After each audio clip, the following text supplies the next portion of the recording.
ವಾಕ್ಯವೇ ನನ್ನ ಜೀವ, ವಾಕ್ಯವೇ ನನ್ನ ಸಮಾಧಾನ, ವಾಕ್ಯವೇ ನನ್ನ ಆರೋಗ್ಯ, ವಾಕ್ಯವೇ ನನ್ನ ನೆಮ್ಮದಿ, ವಾಕ್ಯವೇ ನನ್ನ ಸಂತೋಷ, ವಾಕ್ಯವೇ ನನ್ನ ಆಶೀರ್ವಾದ, ವಾಕ್ಯವೇ ನನಗೆ ಬಲ, ವಾಕ್ಯವೇ ನನಗೆ ಕೋಟೆ, ವಾಕ್ಯವೇ ನನಗೆ ಆಶ್ರಯ. ನಮ್ಮ ಸಭೆಗೆ ವಾಕ್ಯವೇ ಆಧಾರ, ನನ್ನ ಜೀವಿತಕ್ಕೆ ವಾಕ್ಯವೇ ಆಧಾರ, ನಾನು ಮಾಡೋದು ಕೆಲಸಕ್ಕೆ ವಾಕ್ಯವೇ ಆಧಾರ, ನಾನು ಮಾಡೋದು ಬಿಸ್ನೆಸ್ಗೆ ವಾಕ್ಯವೇ ಆಧಾರ, ನನ್ನ ಪ್ರಯಾಣಕ್ಕೆ ವಾಕ್ಯವೇ ಆಧಾರ, ನನ್ನ ಮಕ್ಕಳಿಗೆ ವಾಕ್ಯವೇ ಆಧಾರ, ನನ್ನ ಕುಟುಂಬಕ್ಕೆ ವಾಕ್ಯವೇ ಆಧಾರ, ನನಗೆಲ್ಲವೂ ವಾಕ್ಯವೇ ಆಧಾರವಾಗಿದೆ. ಜೋರಾಗಿ ಆಮೆನ್, ಹಲ್ಲೆಲೂಯಾ. ಸರಿ, ನಾವೊಂದು ಪ್ರಾಮುಖ್ಯವಾದ ಅಂಶವನ್ನು ಗಮನಿಸ್ಕೊಂಡು ಬರ್ತಾ ಇದ್ದೀವಿ. ಯೆಹೋವನ ಆಶೀರ್ವಾದವು ಮತ್ತು ಕಾಪಾಡುವಿಕೆಯ ಬಗ್ಗೆ ನಾವು 2 ವಾರಗಳಿಂದ ನಾವು ಧ್ಯಾನ ಮಾಡ್ತಾ ಇದ್ದೀವಿ. ತೆಗೆದುಕೊಳ್ಳೋಣ ಅರಣ್ಯಕಾಂಡ 6ನೇ ಅಧ್ಯಾಯ 24ನೇ ವಚನ. Number chapter 6 versus 24. ಅರಣ್ಯಕಾಂಡ 6ನೇ ಅಧ್ಯಾಯ 24ನೇ ವಚನವನ್ನು ಎಲ್ಲರೂ ಸೇರಿ ಓದಿಕೊಳ್ಳೋಣ. ಯೆಹೋವನು ನಿಮ್ಮನ್ನು ಆಶೀರ್ವದಿಸಿ ಕಾಪಾಡಲಿ. ಇಲ್ಲ ಸಾಕು, 24 ಮಾತ್ರ ಹೇಳಿದೆ ಅಲ್ವಾ? 24, 25 ನೋಡಿದ್ರಿ, 26 ಆಲ್ರೆಡಿ ಮೊನ್ನೆ ಲಾಸ್ಟ್ ವೀಕಲ್ಲಿ ಅದಕ್ಕಿಂತ ಮುಂಚಿನ ವಾರ ಅದ್ರ ಬಗ್ಗೆ ನಾವು ಗಮನಿಸ್ಕೊಂಡು ಬಂದಿದ್ದೀವಿ. ಅಂದರೆ ಪ್ರಾಮುಖ್ಯವಾಗಿ ಪ್ರತಿಯೊಬ್ಬ ಮನುಷ್ಯ, ಪ್ರತಿಯೊಂದು ಕುಟುಂಬ, ಇಲ್ಲ ಕ್ರಿಸ್ತನ ಮೇಲೆ ನಂಬಿಕೆ ಇಟ್ಟಿರುವಂಥ ಪ್ರತಿಯೊಬ್ಬರು, ಕ್ರಿಸ್ತನನ್ನೇ ನಂಬಿ ಜೀವಿಸುತ್ತಿರುವಂಥ ಪ್ರತಿಯೊಬ್ಬರು ಕೂಡ ಅವ್ರು ನೋಡಿ ಕೇಳೋದು ನಿಶ್ಚಯವಾದ ಒಂದು ಮಾತೇನೆಂದರೆ, ದೇವರೇ ನೀವು ನಮ್ಮನ್ನು ಆಶೀರ್ವದಿಸಿ, ನೀವೇ ನಮ್ಮನ್ನು ಏನು ಮಾಡಬೇಕು? ಕಾಪಾಡಬೇಕು. ಪ್ರತಿಯೊಬ್ಬರು ಕೇಳಿದ್ದೀರಾ? ಕೇಳಿಲ್ವಾ? ಕೇಳಿದ್ದೀರಾ? ಹಾಗಾದರೆ ಪರಲೋಕದ ಆಶೀರ್ವಾದವು ನಮ್ಮನ್ನು, ನಮ್ಮ ಕುಟುಂಬಗಳನ್ನು, ನಮ್ಮ ಸಭೆಯನ್ನು ಆಳ್ವಿಕೆ ಮಾಡಬೇಕಂದ್ರೆ ಪ್ರಾಮುಖ್ಯವಾಗಿ ಪ್ರಾರ್ಥನೆ ಮಾಡ್ತೀವಿ. ಒಳ್ಳೆಯದು, ನಾನು ಪ್ರಾರ್ಥನೆ ಮಾಡಲ್ಲ ಅಂತ ಯಾರು ಹೇಳಲ್ಲ, ಪ್ರತಿಯೊಬ್ಬರು ಪ್ರಾರ್ಥನೆ ಮಾಡ್ತೀವಿ. ಆದರೆ ಯೆಹೋವನ ಆಶೀರ್ವಾದವು ನಮ್ಮನ್ನು, ನಮ್ಮ ಕುಟುಂಬವನ್ನು ಯಾವುದು ಆಳ್ವಿಕೆ ಮಾಡುವುದಕ್ಕೆ ಯಾವುದು ಆಧಾರ? ಅದಕ್ಕೆ ಆಧಾರ ಏನು? ಪ್ರಾಮುಖ್ಯವಾಗಿ ಅದಕ್ಕೆ ಆಧಾರದ ಬಗ್ಗೆ ನಾವು ತಿಳ್ಕೊಂಡ್ರೆ, ನಿಜವಾಗ್ಲೂ ಹೇಳ್ತೀನಿ, ಆಧಾರವನ್ನು ಒಂದು ದಿನವೂ ನಾವು ಮರೆಯೋದಿಲ್ಲ. ಒಂದು ದಿನವೂ ಮರೆಯದೆ ಆ ಆಧಾರ ಯಾವುದನ್ನು ಇನ್ನೂ ಹೆಚ್ಚಾಗಿ, ಇಲ್ಲ ಅದೇ ನನಗೆ ಬೇಕು, ಆ ಆಧಾರ ಇದ್ರೇ ನಾನು ಚೆನ್ನಾಗಾಗೋದು, ಆ ಆಧಾರ ಇದ್ರೇ ದೇವರ ಆಶೀರ್ವಾದ ನನ್ನನ್ನು ಆಳ್ವಿಕೆ ಮಾಡೋದು, ನನ್ನ ಕುಟುಂಬವನ್ನು ಆಳ್ವಿಕೆ ಮಾಡೋದು ಅನ್ನೋ ನಂಬಿಕೆ ಇನ್ನೂ ಹೆಚ್ಚಾಗುತ್ತದೆ ನಮಗೆ ದೇವರ ಮೇಲೆ. ಹೆಚ್ಚು ಜನ ಆಮೇಲೆ ಅಂತ ಹೇಳ್ತೀರಾ? ನೋಡ್ರಿ, ನಮ್ಮ ನಂಬಿಕೆ ಯಾರ ಮೇಲೆ ಹೆಚ್ಚಾಗಲ್ವೋ ದೇವರ ಮೇಲೆ ಹೆಚ್ಚಾಗ್ತಾ ಇರಬೇಕು. ಆದಿಯಲ್ಲಿ ವಾಕ್ಯವಿತ್ತು, ವಾಕ್ಯವು ದೇವರ ಬಳಿಯಲ್ಲಿತ್ತು, ವಾಕ್ಯವೇನಾಗಿತ್ತು? ಅವಾಗ ದೇವರು ಯಾರಂದ್ರೆ ವಾಕ್ಯ ಯಾರಾಗಿದ್ರೆ ದೇವರು. ಅವಾಗ ನೀನು ಎಷ್ಟು ವಾಕ್ಯದ ಮೇಲೆ ನಂಬಿಕೆ ಇಡ್ತಾ ಇರ್ತೀಯೋ, ಇಲ್ಲ ವಾಕ್ಯದ ಮೇಲೆ ಎಷ್ಟು ಭರವಸೆ ಇಡ್ತಾ ಇರ್ತೀಯೋ, ಅಷ್ಟು ನೀವು ಬಲ ಹೊಂದ್ಕೊಳ್ತೀಯ. ಯಾಕಂದ್ರೆ ದೇವ್ರ ವಾಕ್ಯ ಹೇಳ್ತದೆ, ನೀತಿವಂತನು ಖರ್ಜೂರದ ಬರದ ಹಾಗೆ ಬೆಳೀತಾ ಇರ್ತಾನಂತೆ. ನೋಡ್ರಿ, ಅಬ್ರಹಾಮನನ್ನ ನಾವು ನೋಡ್ಬೋದು. ಒಂದು ವಾಗ್ದಾನ ಹೊಂದ್ಕೊಂಡ. ಏನು ವಾಗ್ದಾನ ಹೊಂದ್ಕೊಂಡ? ದೇವ್ರು ಹೇಳಿದ್ರು ಅಬ್ರಹಾಮನಿಗೆ, ನಿನ್ನ ಆಶೀರ್ವದಿಸುವೆನು, ಇಗೋ ನಿನ್ನನ್ನ ಈ ಆಕಾಶದಲ್ಲಿ ಕಾಣುವಂತ ನಕ್ಷತ್ರಗಳಂತ ಏನ್ ಮಾಡುವೆನು? ಹೆಚ್ಚಿಸುವೆನು ಅಂತ ಹೇಳಿದ್ರೆ ಹೇಳಿಲ್ವಾ? ಅವತ್ತೇ ನಡೆದು ಬಿಡ್ತಾ? ಎಷ್ಟೋ ವರ್ಷಗಳಾದ್ಮೇಲೆ,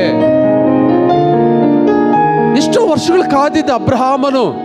ಆದ್ರೆ ಒಂದೇ ಹೇಳ್ತೀನಿ, ಕೇಳಿಸ್ಕೊಳ್ರಿ, ದೇವರು ಅಬ್ರಹಾಮನಿಗೆ ಮಾಡಿದಂಥ ವಾಗ್ದಾನ ನೆರವೇರಿತು. ಅದೇ ವಾಗ್ದಾನವನ್ನ ಈಸಾಕನ ಮೇಲೆ ಮಾತಾಡಿದ್ರು. ಅದೇ ವಾಗ್ದಾನವು ಈಸಾಕನ ಲೈಫಲ್ಲಿ ನಡೀತು. ಮತ್ತೆ ಯಾಕೋಬನಿಗೆ ಒಂದು ವಾಗ್ದಾನ ಮಾಡಿದ್ರು. ಏನಂತ ವಾಗ್ದಾನ ಮಾಡಿದ್ರು? ಇವಾಗ ಯಾಕೋಬ ಬಂದ್ಬಿಟ್ಟು ತನ್ನ ಅಣ್ಣನಿಗೆ ಬರಬೇಕಾದ ಆಶೀರ್ವಾದವನ್ನ ಯಾರು ಹೊಂದ್ಕೊಂಡಿದ್ದು?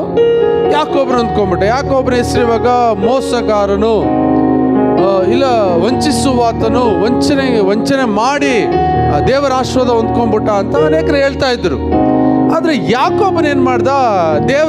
ದೇವರ ಕರವನ್ನ, ದೇವರ ಪಾದಗಳನ್ನು ಹಿಡಿದುಕೊಂಡು, ದೇವರೇ ನೀನು ನನ್ನನ್ನು ಆಶೀರ್ವದಿಸಿದ ಹೊರತು ನಾನೇನು ಮಾಡೋದಿಲ್ಲ, ಬಿಡೋದಿಲ್ಲ ಅಂತ ದೇವ್ರು ನೋಡಿ ಯಾಕೋಬನಿಗೆ ಕೇಳ್ತಾ ಇದ್ದಾನೆ.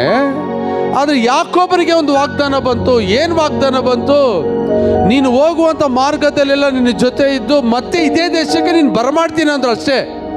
ಅರ್ಥ ಮಾಡ್ಕೊಳ್ರಿ, ನೀನು ಹೋಗುವಂಥ ಮಾರ್ಗದಲ್ಲೆಲ್ಲ ನಿನ್ನ ಜೊತೆ ಇದ್ದು ಮತ್ತೆ ಈ ದೇಶಕ್ಕೆ ಏನು ಮಾಡುವೇನು, ಬರಮಾಡುವೇನಂತ ಹೇಳಿದಂತ ಅದೇ ದೇವರ ವಾಗ್ದಾನದಲ್ಲಿ ಮತ್ತೆ ಯಾಕೋಬನ ಹಿಂತಿರುಗಿ ಬರುವಾಗ 2 ಪರಿವಾರದ ಆಶೀರ್ವಾದಗಳೊಂದಿಗೆ ಬರ್ತಾ ಇದ್ದಾನೆ.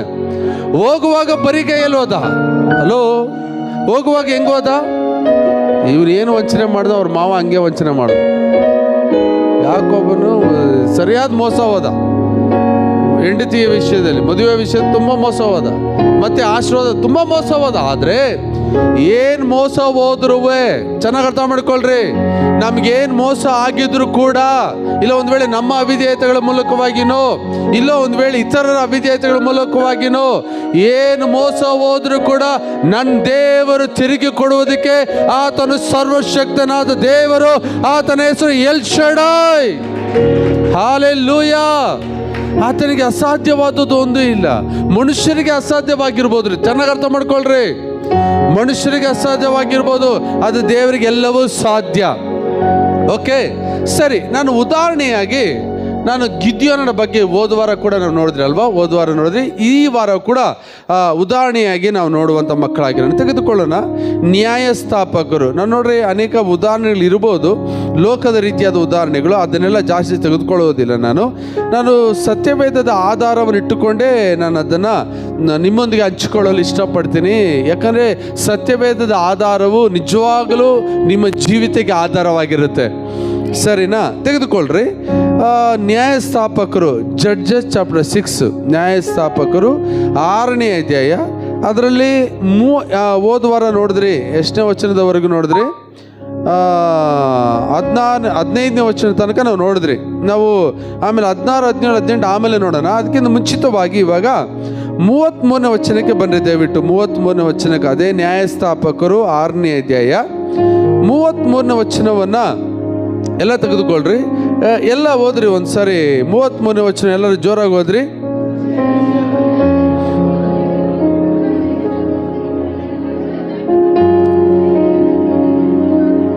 ಸಾಕು.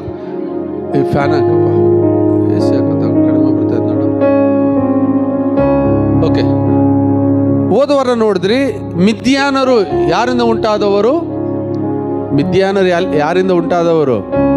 ಕೇಟೂರಳ ಒಂದು ಸಂತಾನ. ಅಂದರೆ ಅವರು ದೇವರನ್ನ ಆರಾಧನೆ ಮಾಡದೆ ಅವರಿಷ್ಟ ಬಂದ ರೀತಿಯಲ್ಲಿ ಅವರಿಷ್ಟಾನುಸಾರವಾಗಿ ಜೀವಿಸಿದಂಥ ಒಂದು ಮಿದ್ಯಾನರು. ಇವರು ಇತರರನ್ನು ನಾಶಪಡಿಸೋದು ಮಾತ್ರ ಅಲ್ಲ, ನಾನು ಚೆನ್ನಾಗಿಲ್ಲ ಅಂದರೆ ಇತರರು ಚೆನ್ನಾಗಿರಬಾರ್ದು ಅಂತ ನಾಶಪಡಿಸುವಂಥ ಒಂದು ಸಂತಾನದವರು ಇವರು, ಮಿದ್ಯಾನರು ಮತ್ತು ಅಮಾಲೇಕ್ಯರು.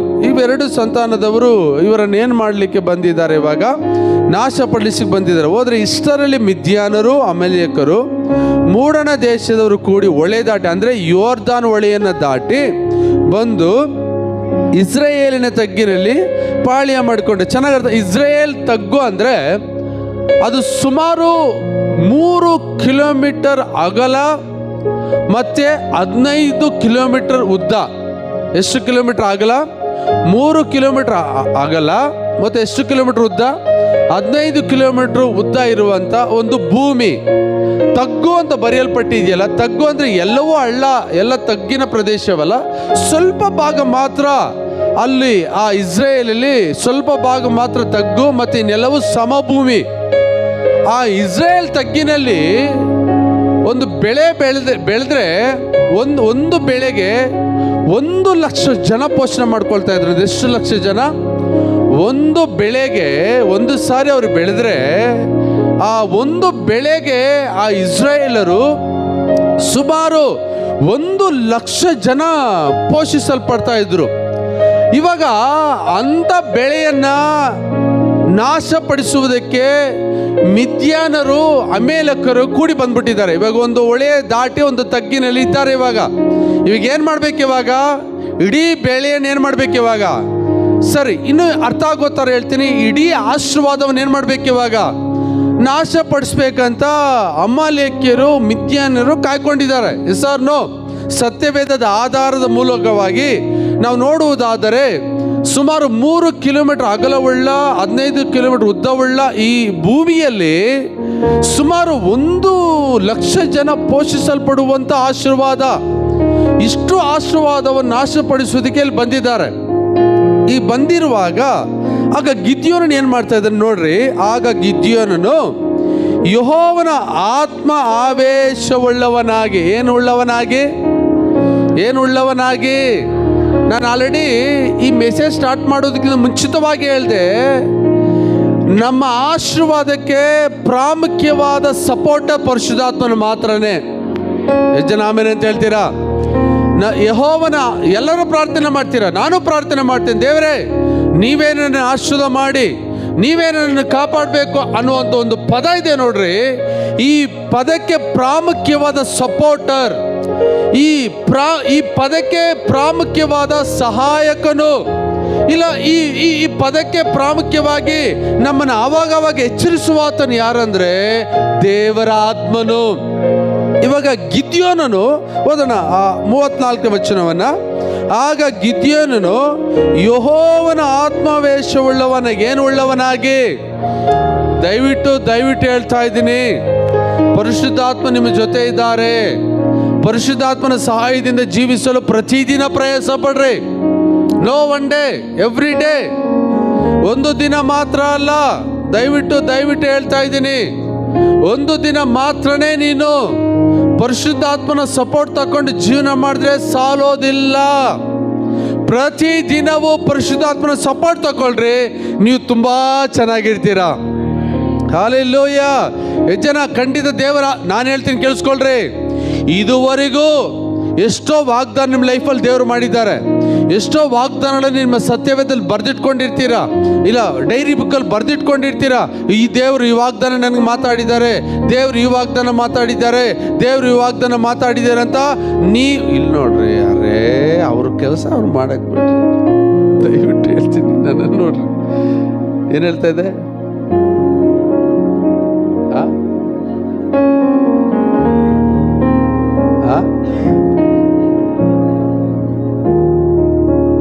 ಕರೆಕ್ಟಾಗಿ ಹೇಳ್ತಾ ಇದ್ದೀರಾ? ಕರೆಕ್ಟಾಗಿ ಕಂಟಿನ್ಯೂ ಮಾಡಲಾ? ಓಕೆ. ಏನಂತ ಇನ್ನು ದೇವರು ಮಾಡಿದಂಥ ವಾಗ್ದಾನಗಳನ್ನ ನಿಮ್ಮ ಡೈರಿ ಬುಕ್ಕಲ್ಲಿ ಬರ್ಕೊಂಡಿರ್ತೀರಲ್ಲ, ಇದುವರೆಗೂ ನಡೆದಿರಲ್ಲ. ಚೆನ್ನಾಗಿ ಅರ್ಥ ಮಾಡ್ಕೊಳ್ರಿ. ಏನು ಕಾರಣ? ಕೆಲವು ನಮ್ಮ ಅವಿಧೇಯತೆಗಳು, ಪರಿಶುದ್ಧಾತ್ಮನ ಸಪೋರ್ಟ್ ತಗೊಳ್ಳಲ್ಲ, ಪರಿಶುದ್ಧಾತ್ಮನ ಸಹಾಯ ನಾವು ತಗೊಳ್ಳದೆ ನಾವು ವಾಗ್ದಾನವನ್ನು ರಿಲೀಸ್ ಮಾಡೋಕ್ಕೆ ಹೋದ್ರೆ 100% ನೆರವೇರಲ್ಲ. ನಾವು ಯಾವಾಗ ಪರಿಶುದ್ಧಾತ್ಮನ ಸಪೋರ್ಟ್ ತಗೊಂಡು ಪರಿಶುದ್ಧಾತ್ಮನ ಸಹಾಯದ ಮೂಲಕವಾಗಿ ದೇವರೇ ನೀವು ಹೇಳಿದಂಥ ಮಾತು ನನ್ನ ಲೈಫಲ್ಲಿ, ನನ್ನ ಜೀವಿತದಲ್ಲಿ ನೆರವೇರಬೇಕಂತ ನೀನು ಹೇಳುವುದಾದರೆ 100% ನೆರವೇರುತ್ತೆ ಯೇಸುವಿನ ನಾಮದಲ್ಲಿ. ಏನುಳ್ಳವರಾಗಿ? ಪರಿಶುದ್ಧಾತ್ಮನ ಉಳ್ಳವರಾಗಿ, ಎಲ್ಲರೂ ಪರಿಶುದ್ಧಾತ್ಮನ ಸಹಾಯದಿಂದ.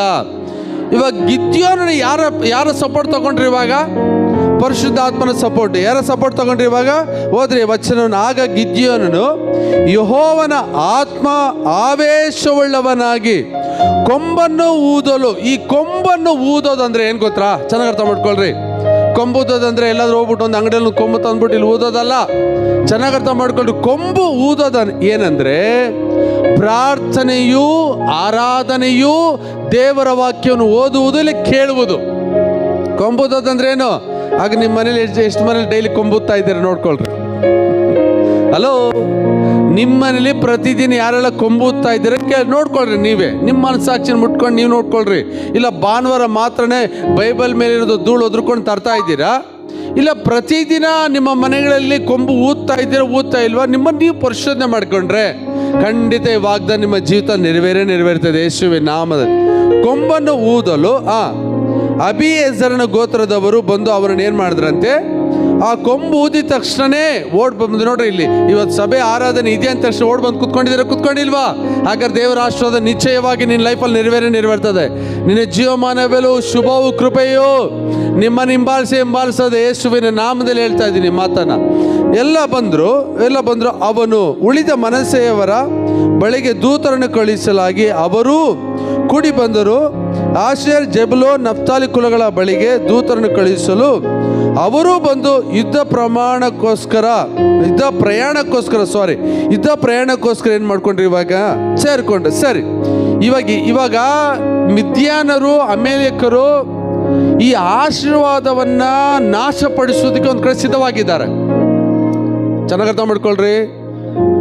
ನಿಮ್ಮ ಒಂದು ಲೈಫಲ್ಲಿ, ನಮ್ಮ ಲೈಫಲ್ಲಿ ಕಳ್ಳನು ಕದ್ದುಕೊಳ್ಳುವುದಕ್ಕೂ, ಕಳ್ಳನು ಹಾಳು ಮಾಡೋದಕ್ಕೂ, ಯಾರೆಲ್ಲ ಈ ಎಲ್ಲ ಏನು ಹಾಳಾಗಿದೆಯೋ ಅದೆಲ್ಲ ಮತ್ತೆ ದೇವ್ರು ಕೂಡಿಸ್ಕೊಳ್ಳಲು ಸರ್ವಶಕ್ತನಾಗಿದ್ದಾರೆ. ಒಂದು ವೇಳೆ ನಿಮ್ಮ ಆಶೀರ್ವಾದನ ಹಾಳು ಮಾಡೋದಕ್ಕೆ ಪ್ಲಾನ್ ಮಾಡ್ಕೊಂಡಿದ್ರು ಕೂಡ ದೇವ್ರು ಬಿಡಲ್ಲ. ಶಬ್ದ ಬಂದಿಲ್ಲ. ನಿಮಗಿರುವಂಥ ಆಶೀರ್ವಾದ, ಇವಾಗ ನೋಡ್ರಿ, ಇಸ್ರೇಲ್ಗಿರುವಂಥ ಆಶೀರ್ವಾದವನ್ನ ಹಾಳು ಮಾಡೋದಕ್ಕೆ ಯಾರು ಸಿದ್ಧರಾಗಿದ್ದಾರೆ? ಅಮಾಲೇಕ್ಯರು, ಮಿದ್ಯಾನರು ಏನಾಗಿದ್ದಾರೆ? ಸಿದ್ಧರಾಗ್ತಾ ಇದ್ದಾರೆ. ಅದೇ ಥರನೇ ಅದು ಹಾಳು ಆಗದೆ ನಿನ್ನ ಆಶೀರ್ವಾದ ನಿನಗೇ ಇರಬೇಕಂತ ದೇವರು ಸಹಾಯಕನಾಗಿದ್ದಾರೆ, ಪರಿಶುದ್ಧಾತ್ಮನು ಸಹಾಯಕರಾಗಿದ್ದಾರೆ. ಸರಿನಾ? ಸರಿ. ಆಗ ಗಿದ್ಯೋನ್ 36ನೇ ವಚನ, ಎಲ್ಲರೂ ಸೇರಿ ಎಲ್ಲ ಸೇರ್ಕೊಂಡ್ರಿ. ಇವಾಗ ಏನು ಮಾಡ್ತಾ ಇದ್ರೆ ಕೇಳಿಸ್ಕೊಡ್ರಿ. ಮತ್ತು ಗಿದ್ಯೋನನ ದೇವರಿಗೆ ಯಾರ ಹತ್ರ ಹೋಗ್ತಾ ಇದ್ದಾನೆ ಗಿದ್ಯೋನನ್? ಇವಾಗ ಏನೂ ಮಾಡಲಿಲ್ಲ ಗಿದ್ಯೋನನ್. ದೇವ್ರೇ ನನ್ನ ಆಶೀರ್ವಾದ ಮಾಡಿ, ದೇವ್ರೇ ಅವ್ರು ಬಂದ್ಬಿಟ್ಟಿದ್ದಾರೆ, ಇವ್ರು ಬಂದವರು ಏನು ಮಾಡೋದು? ದೇವ್ರನ್ನೇನು ಕೇಳಿಲ್ಲ, ದೇವ್ರ ಹತ್ರ ಏನು ಮಾತಾಡ್ತಾಯಿಲ್ಲ. ಒಂದು ಮಾತಾಡೋಕೆ ಸ್ಟಾರ್ಟ್ ಆದ. ದೇವ್ರು ನೋಡ್ರಿ, ಈ ಗಿದ್ಯೋನನಿಗೆ ಒಂದು ವಾಗ್ದಾನ ಕೊಟ್ರು. ಏನು ವಾಗ್ದಾನ ಕೊಟ್ರು? ಹೋದ್ರಿ 16ನೇ ವಚನ, ಅದೇ 6ರಲ್ಲಿ 16ನೇ ವಚನ ಹೋದ್ರಿ. ಯೆಹೋವನ ಅವನಿಗೆ, ಅಲ್ಲಿ ಅದನ್ನ ಯಾಕ್ಬಿಟ್ರಿ? ಯಾರಿಗೆ ಹೇಳಿದ್ರು ಅನ್ನೋದು ಇಂಪಾರ್ಟೆಂಟ್ ಇದು. ಯೆಹೋವನ ಅವನಿಗೆ, ನಾನು ನಿನ್ನ ಸಂಗಡ ಇರುವುದರಿಂದ ನೀನು ಮಿದ್ಯಾನರಲ್ಲಿನ ಒಬ್ಬ ಮನುಷ್ಯನೇ ಎಂಬಂತ ಏನು ಮಾಡ್ಬಿಡ್ತೀಯ? ಬೇರೆ ಏನೂ ವಾಗ್ದಾನ ಉಂಟಾಗಲಿಲ್ಲ. ಒಂದೇ ಒಂದು ವಾಗ್ದಾನ ಉಂಟಾಯ್ತು. ಇವಾಗ ಏನು ವಾಗ್ದಾನ ಉಂಟಾಯಿತು? ಯೆಹೋವನ ಅವನಿಗೆ, ನಾನು ನಿನ್ನ ಸಂಗಡ ಇರುವುದರಿಂದ. ಇವಾಗ ಯಾರ ಜೊತೆ ಇದ್ದಾರೆ? ಇವಾಗ ಗಿದ್ಯೋನನ ಜೊತೆ ಯಾರಿದ್ದಾರೆ ಗಿದ್ಯೋನನ ಜೊತೆ?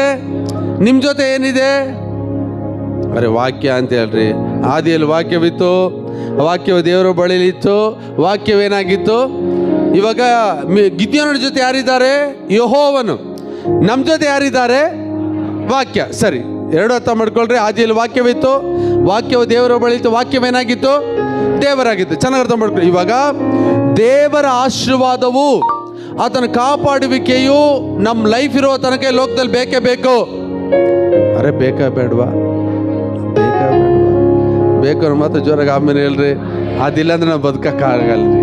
ನಾವು ಕೆಲಸ ಮಾಡಿ ಚೆನ್ನಾಗಿದ್ದೀವನೋ ಸುಳ್ಳು.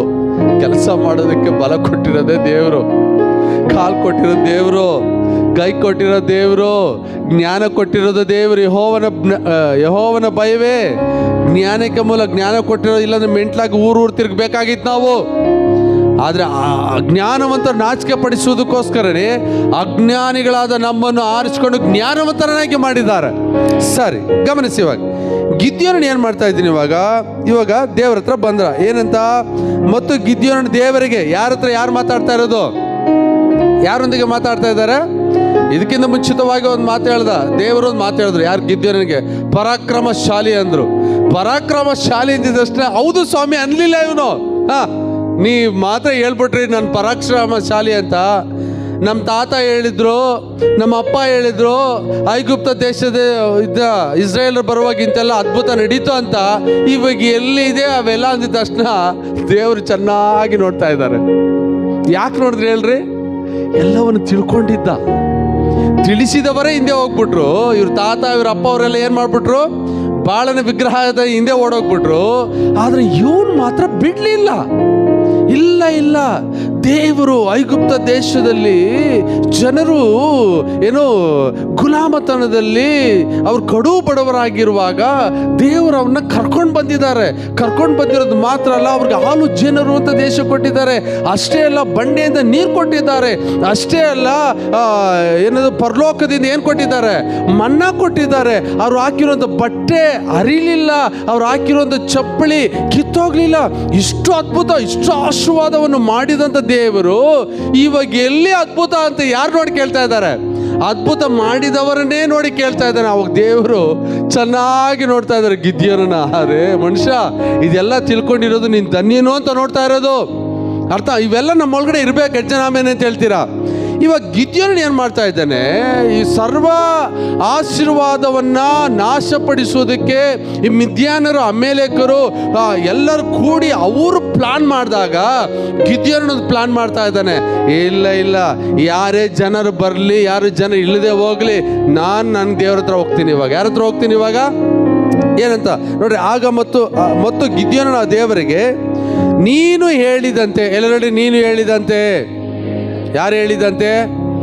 ಯಾವಾಗಲಾದ್ರೂ ಈ ಮಾತು ದೇವ್ರು ನೋಡಿ ಹೇಳಿದ್ದೀರಾ? ಹೇಳ್ರಿ, ಭಯಪಡಬೇಡ್ರಿ. ಹಲೋ, ದೇವ್ರು ನೋಡಿ ಹೇಳ್ಬೇಕು.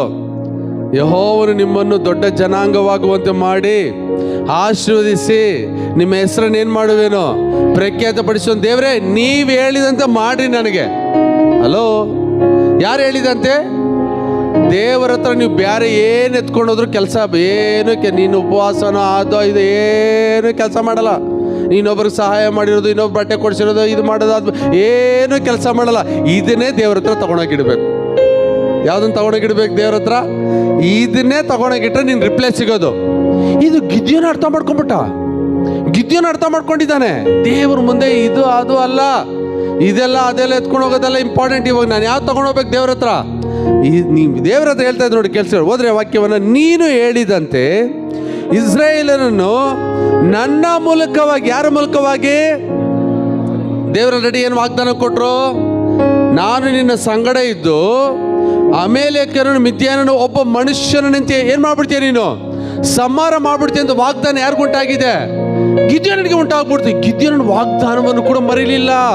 ಹಲೋ, ದೇವರು ಅಟ್ಲೀಸ್ಟ್ ನೋಡ್ರಿ, ವರ್ಷಕ್ಕೊಂದ್ಸರಿ ವಾಗ್ದಾನ ತಗೊಂಡಿರಿ. ಏನು ವಾಗ್ದಾನ ಮಾಡಿದ್ರಿ? ಗೊತ್ತಿಲ್ಲ, ಭಾಷೆ ಇಲ್ಲ, ಹಾಕಿದ್ದೀನಿ, ಸಿಗ್ತಾ ಇಲ್ಲ ಅಲ್ವಾ? ಇಲ್ಲ ರೀ. ವಾಗ್ದಾನದ ಮೇಲೆ ಯಾರಿಗೆ ದೃಷ್ಟಿ ಇದೆಯೋ, ವಾಗ್ದಾನಗಳ ಮೇಲೆ ಯಾರಿಗೆ ಮನಸ್ಸಿದೆಯೋ, ವಾಗ್ದಾನಗಳನ್ನು ಯಾರು ದೃಷ್ಟಿಸಿ ನೋಡ್ತಾರೋ 100% ಆಶೀರ್ವಾದ ಅವ್ರನ್ನ ಹುಡ್ಕೊಂಡು ಬರ್ತದೆ. ಶಬ್ದ ಬರ್ತಾ ಇಲ್ಲ, ಇಂಥ ಒಳ್ಳೆ ಮಾತು ಹೇಳಿದ್ದೆ ನಾನು. ಆಶೀರ್ವಾದ ನಿಮ್ಮನ್ನು ಹುಡ್ಕೊಂಡು ಬರ್ತದೆ. ಹಾಲೆಲೂಯಾ. ಗಿದ್ಯೋನನು ನೀನು ಹೇಳಿದಂತೆ. ಯಾರು ಹೇಳಿದಂತೆ? ನೀನು ಹೇಳಿದಂತೆ ಇಸ್ರಾಯೇಲರನ್ನು ನನ್ನ ಮೂಲಕವಾಗಿ ರಕ್ಷಿಸುವಿಯೋ ಇಲ್ಲವೋ ಎಂಬುದು ನನಗೇನು ಮಾಡ್ಬೇಕು ಇವಾಗ? ನನಗೆ ನೀವು ತಿಳಿಯಪಡಿಸ್ಬೇಕು. ಇವಾಗ ಹೇಳಿದಿರ ತಾನೇ, ನನಗೆ ತಿಳಿಯಪಡಿಸು. ಹೆಂಗೆ ತಿಳಿಯಪಡಿಸೋದು? ಓದೋಣ. ಇಗೋ, ನಾನು ಕಣದಲ್ಲಿ ಕುರಿಯ ತುಪ್ಪಟವನ್ನು ಇಡುತ್ತೇನೆ, ಅದರಲ್ಲಿ ಮಾತ್ರ ಮಂಜು ಬಿದ್ದು ನೆಲವೆಲ್ಲ ಒಣಗಿದ್ದರೆ ನೀನು ಹೇಳಿದಂತೆಯೇ ಇಸ್ರಾಯೇಲರ ಆಶೀರ್ವಾದವನ್ನು ನನ್ನ ಮೂಲಕವಾಗಿ ಏನು ಮಾಡ್ತೀರಿ? ಇವಾಗ ರಕ್ಷಿಸುವೆ ಎಂದು ಏನು ಮಾಡ್ತೀನಿ? ತಿಳಿಯುವನು ಎಂಬುದಾಗಿ ವಿಜ್ಞಾಪಿಸಿ. ಅಂತ ಪ್ರಾರ್ಥನೆ ನೋಡ್ರಿ, ಗಿದ್ಯೋನನು ದೇವರೊಂದಿಗೆ ಮಾಡ್ತಿರುವಂಥ ಪ್ರಾರ್ಥನೆ. ನೀನು ಹೇಳ್ದೆ ತಾನೆ, ನೀವು ಹೇಳ್ದಾಗೆ ನನ್ನ ಲೈಫಲ್ಲಿ ನಡಿಬೇಕು. ಇವಾಗ ನಡಿಬೇಕಂದ್ರೆ ನನಗೊಂದು ಒಂದು ಅದ್ಭುತ ತೋರಿಸ್ಬೇಕು. ಏನು ಅದ್ಭುತ? ಒಂದು ತುಪ್ಪಟ ಅಂದರೆ ನಿಮ್ಗೆ ಗೊತ್ತಾ, ಕುರಿಯ ಚರ್ಮ ಒಂದು. ಅದು ಅವಾಗಿನ ಇವಾಗ ಆದಾಮ ಅವಳು ತಪ್ಪು ಮಾಡಿದಾಗ ದೇವ್ರಿ ಅವ್ರಿಗೆ ಅಂಗಿಗಳಾಗಿ ಏನು ಕೊಟ್ಟರು? ಚರ್ಮದ ಅಂಗಿ ಕೊಟ್ಟರೋ ಕೊಡ್ಲಿಲ್ವಾ? ಚರ್ಮದ ಅಂಗಿ. ಆವಾಗ ಆ ಚರ್ಮವನ್ನು ಯಾವುದು ನಮ್ಮ ನೀತಿ. ಎಲ್ಲರಲ್ಲಿ ನಮ್ಮ ನೀತಿ. ಎಷ್ಟು ಜನ ನೀತಿವಂತರಿದ್ದೀರಾ? ಅರೆ ಪಾಪಿಗಳ ನೀತಿವಂತರ ಹೇಳ್ರಿ. ಎಷ್ಟು ಜನ ನೀತಿವಂತರಿದ್ದೀರಾ? ನೀತಿವಂತರಾದ್ಮೇಲೆ ನಿಮ್ಮ ಮೇಲೆ ಮಂಜು ಬೀಳಲೇಬೇಕಂಗಾದ್ರೆ. ಪಾಪಿಗಳ ಮೇಲೆ ಮಂಜು ಬೀಳಲ್ಲ. ನಾನೇನು ಮಾಡೋಕ್ಕಾಗಲ್ಲ. ಹಂಗೆ ಇವಾಗ ಪ್ರತಿ ವಾರ ಯಾರ ಮೇಲೆ ಬೀಳ್ತಾ ಇದೆ ಮಂಜು? ಅರೆ ಹೇಳ್ರಿ, ಯಾರ ಮೇಲೆ ಬೀಳ್ತಾ ಇದೆ? ಗಿದ್ಯೋನು ನೀನೇನು ಮಾತಾಡ್ತಾ ಇಲ್ಲ. ಈಗ ದೇವರೇ, ಒಂದು ತುಪ್ಪಟವನ್ನು ಇಡ್ತೀನಿ, ಒಂದು ತುಪ್ಪಟವನ್ನು ನಾನು ಇಡ್ತೀನಿ. ಇವಾಗ ಅದ್ರ ಮೇಲೆ ಏನು ಬೀಳ್ಬೇಕಂತ ಹೇಳಿದ್ದಾರೆ? ಮಂಜು ಬೀಳಬೇಕು, ಹಿಮ ಬೀಳ್ಬೇಕು. ಹಿಮ ಯಾವುದಕ್ಕೆ ಸಾದೃಶ್ಯ? ತೆಗೆದುಕೊಳ್ರಿ, ಪ್ರವಾದಿಯಾದ ಯೆಶಾಯನ ಬರೆದ ಗ್ರಂಥದಲ್ಲಿ 55ನೇ ಅಧ್ಯಾಯದಲ್ಲಿ, ಯೆಶಾಯ 55ರಲ್ಲಿ 10ನೇ ವಚನ. ಓದೋಣ ಒಂದು ವಾಕ್ಯವನ್ನು. ಏಷ್ಯ 55 10ನೇ ವಚನವನ್ನು. ಎಲ್ಲರೂ ಸೇರಿ ದಯವಿಟ್ಟು ಎಲ್ಲ ಬೈಬಲ್ ತೆಗಿಬೇಕು. ನೀವೆಲ್ಲ ತೆಗೆದು ಓದಿದ್ರೆ ನನಗೆ ಸಂತೋಷ. ಎಲ್ಲ ಬೈಬಲ್ ಓಪನ್ ಮಾಡಿರಿ. ಏಷ್ಯ 55 10ನೇ ವಚನ.